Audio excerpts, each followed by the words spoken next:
All right, week 8 waivers. No bye weeks this week, but a lot of players still injured. So we're going to start with running back. Let's talk about the Rams situation with Darrell Henderson and Royce Freeman. It turns out that Zach Evans was a complete miss, and he saw 0 snaps. So it was a 2-split backfield. It was about a 60-40 split, with Darrell Henderson seeing about 60% of the snaps and more of the touches as well.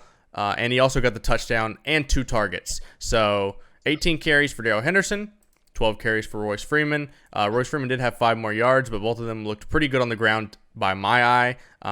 Darrell Henderson was the only one that got a target, and of course he did get that touchdown.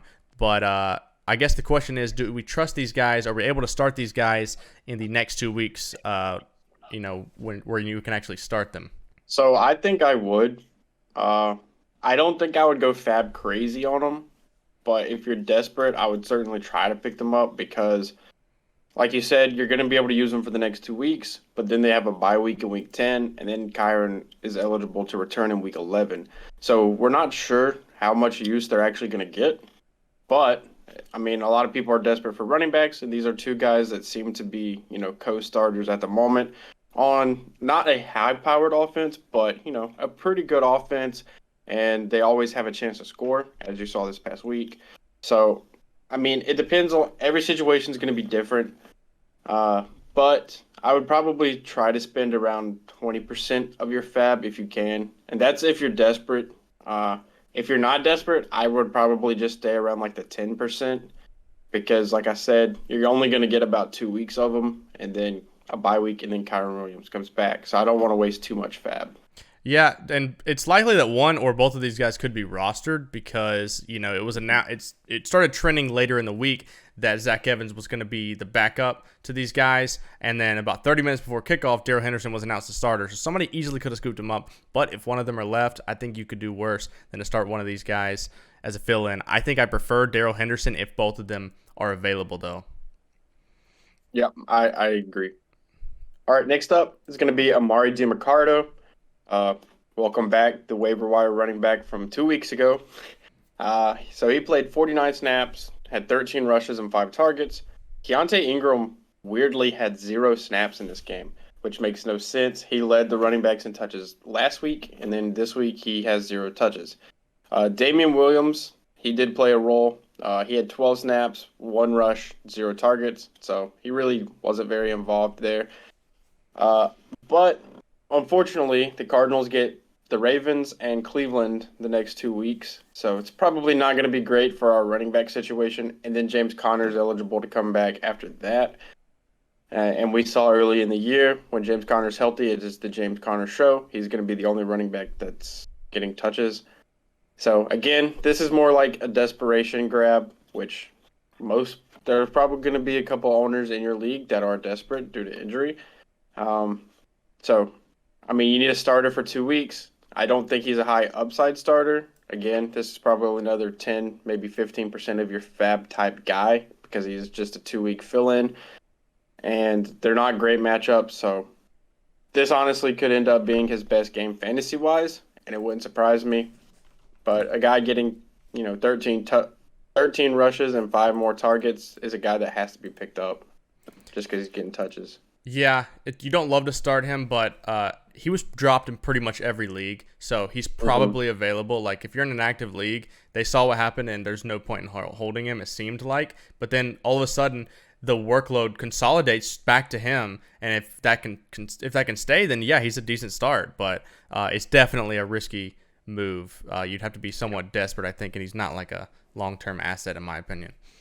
Another option, so we got the news about Jerome Ford going down, unfortunately. Obviously, Kareem Hunt is the guy that comes in and becomes that lead back, but Pierre Strong actually saw a decent amount of snaps. He actually had 1 more snap in that game than Kareem Hunt, and he's kind of the third down back, which a lot of people think of as a valuable role because you can get a lot of targets, but in reality, I think it actually provides less fantasy points because a lot of times you're going to end up being pass blocking. And so, you're not going to get as many touches, and you can see in that game he didn't get as many touches as Kareem Hunt, and that's how I project it going forward. But I think there's some opportunity here in a deep league, and that's pretty much all that it is because Jerome Ford is only going to miss 1 to 2 weeks, and so he's only 4% rostered. So there's some leagues where this is the only guy that's going to be on the waiver, and in that case, then you could do. I guess that's really the only option. You're going to get some touches from him. Hmm. All right, and then lastly, this guy is probably rostered in your league, but you need to do a check for him, and that's going to be Dante Foreman. The reason I say he might be available is because last week he was pretty pitiful. He had like 15 rushes for like 37 yards or something. So check and see if he was dropped or if he's available. He just went off this week. So he would be my number one ad. Absolutely. Yeah. This week if you need a running back. But like I said, he's probably not available. But if he is, he's my number one guy. Another guy I mean, though you probably should consider, and the reason he might not be looked at is because he had a bye week, and so nobody's thinking about him. But Devin Singletary saw 54% of the snaps in week 6. Yep. The thing is, he only got 58 yards and only had 1 catch for 4 yards, so he didn't have a big fantasy day. Wasn't a big pickup last week because he didn't get a touchdown. But I think he's worth a stash because we don't know what's going to happen in that backfield. He could end up getting 50-60% of the work, and he should be rostered in my opinion. So not going to be a high profile pickup because he hasn't had a big fantasy day really, but worth a stash I think at the end of your bench and see what happens. Mm-hmm. Okay, let's go to receivers. Top of the list would be Kendrick Bourne. He's been pretty good for fantasy, man, and if you're in a PPR, he gets a decent amount of targets. He's the number one option in that offense, and last week they actually looked pretty good in the pass game. Mac Jones, he does decent. It's really just that they don't have a lot of weapons around them. And, we're going to talk about a couple of Patriots options here. They really need playmakers on this offense, and Kendrick Bourne is one of the only guys doing that right now. He's not going to get you a huge day or anything, but he's a guy who can get you 10 to 15 points. So if you need that, if you're struggling with injuries or something like that, or want to plan for the bye weeks to come, then, yeah, you could pick him up and flex him on a weekly basis. Next up is going to be more of a deeper league guy, like your 12 teams, 14 teams type of pickup. It's going to be DeMario Douglas. I said a couple weeks ago that they were manufacturing touches for this guy, and he's been absolutely explosive with his touches. This week he had 6 targets, so this is his first full-time role that he's had. 4 catches, 54 yards. He ran 70% of his team's routes, which is second on his team behind Keenan Allen. So that's his highest mark in that regards by far. He's explosive, man. They have him on punt return too, and if you just watch his film, every time he touches the ball, it just seems like he's jumping off the field. So again, this isn't going to be a guy that you pick up and play by any means, but it's more of like a hold or a super deep league pickup, and then you see if this type of stuff continues to happen going forward. Because, who knows? They need playmakers, and if they continue to use this guy in that role and he gets better and better, he could develop into a starter down the road. Yeah, I just wanted to group these together because they are both on the Patriots while we're talking about him, but he's more at the end, $0 or $1 bid.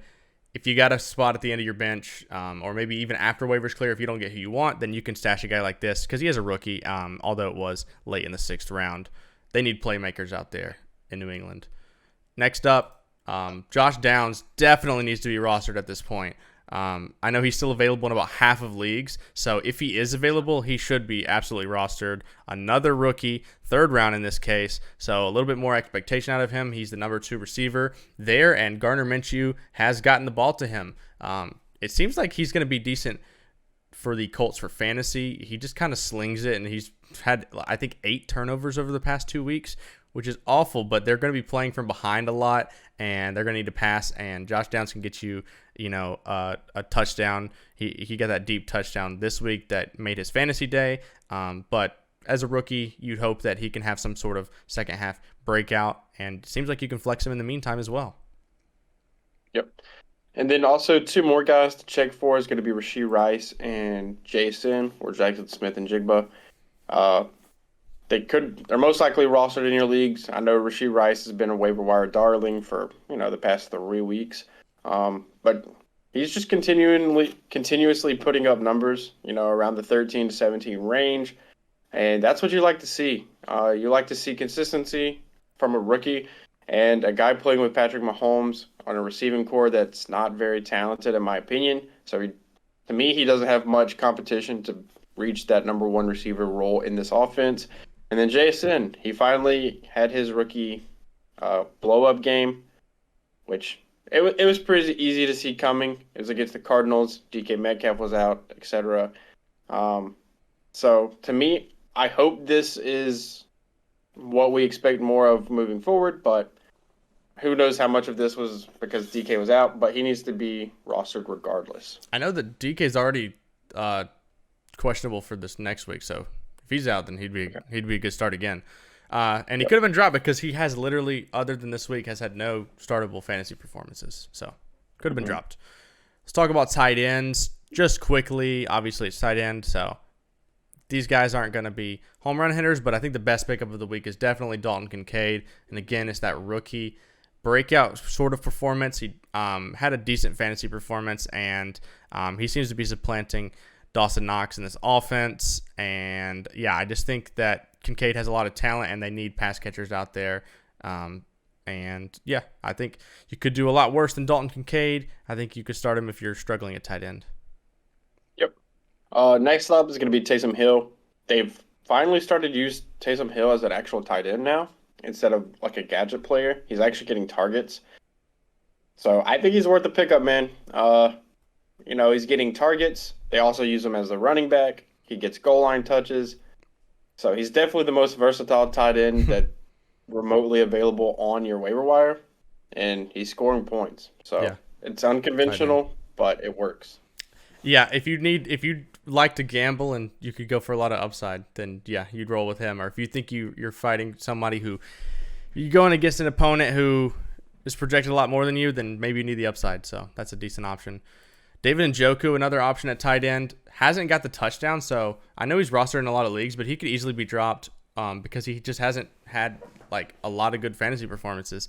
But this week, I mean, he's ran a lot of routes over the course of the season, and this week he ran a lot as well. Saw a 24% target share and got 2 end zone targets. Sadly, didn't connect there and hasn't had the touchdown all year, like I said. But I think you just trust the process with the tight ends and just lock him in because he's been pretty good. Once they get their quarterback situation figured out, I don't think that going away from Deshaun Watson is going to hurt the pass catchers here. Yep. And then lastly, for quarterback, if CJ Stroud is available, which is possible, he's coming off a bye week, he would be my number one quarterback pickup if you're a quarterback needy team. Maybe a Justin Fields got hurt, or your quarterback's going to go on a bye in week 8, something like that. But he's my number one quarterback pickup. The schedule isn't too rough over the next month, and he was playing lights out before the bye week, so I think you could pick him up and start him, just plug him in right away. Yeah, I think you get him dropped with a lot of bye weeks this past week. All right. Well, that does it for our waiver wire pickups week 8. If you enjoy the content, consider subscribing. It'd really help us out. Help us hit 1,000 subscribers. We'd really appreciate it. Anyways, we've been the Fantasy Bros. We're out.